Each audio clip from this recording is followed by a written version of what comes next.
प्राचीन भारतीय इतिहास को जानना है तो साहित्यिक स्रोत भी एक महत्वपूर्ण साधन है। साहित्यिक स्रोत को हम दो भागों में बांट सकते हैं, धार्मिक साहित्य और लौकिक साहित्य। धार्मिक साहित्य के अंतर्गत हम ब्राह्मण साहित्य और ब्राह्मणोत्तर धर्म ग्रंथों को शामिल कर सकते हैं। ब्राह्मण साहित्य के अंतर्गत वेद, उपनिषद, महाकाव्य, पुराण, स्मृति ग्रंथ आदि आते हैं। ब्राह्मणोत्तर साहित्य में बौद्ध एवं जैन धर्म से संबंधित साहित्य हम शामिल कर सकते हैं। और लौकिक साहित्य के अंतर्गत ऐतिहासिक ग्रंथ, जीवनियां, साहित्यिक रचनाएं आदि को हम शामिल कर सकते हैं। अब हम वेदों की बात करें तो ब्राह्मण साहित्य के महत्वपूर्ण ग्रंथ वेद हैं।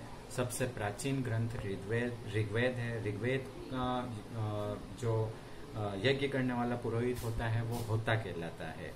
इसी टाइप से यजुर्वेद का यज्ञ करने वाला पुरोहित अथर्ववेद कहलाता है। सामवेद का यज्ञ करने वाला पुरोहित उद्गाता कहलाता है और अथर्ववेद का यज्ञ करने वाला स्वयं ब्रह्मा को माना जाता है। ऋग्वेद की हम बात करें तो ऋग्वेद सबसे प्राचीन ग्रंथ माना जाता है ब्राह्मण धार्मिक ग्रंथों में। और ऋग्वेद में लगभग कुल 10 मंडल माने जाते हैं और जिनमें 1028 सूक्त हैं।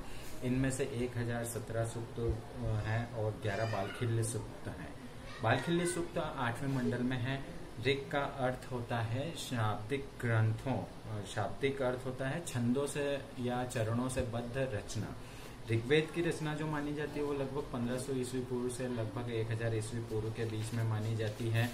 ऋग्वेद का पहला एवं 10वां मंडल जो है वो सबसे अंतिम समय में जोड़ा गया था। ऋग्वेद की 5 शाखाएं हैं, शाकल, वाशकल, आश्वलायन, शंखायन तथा मांडुक्य। इनमें से शाकल संहिता वर्तमान में उपलब्ध है।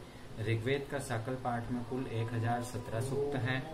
ऋग्वेद के द्वितीय मंडल की रचना करी थी वो गृहस्थ संवत भार्गव ने की थी। तृतीय मंडल की रचना ऋषि विश्वामित्र ने की थी। चतुर्थ मंडल की रचना वामदेव अंगिरस ने की थी।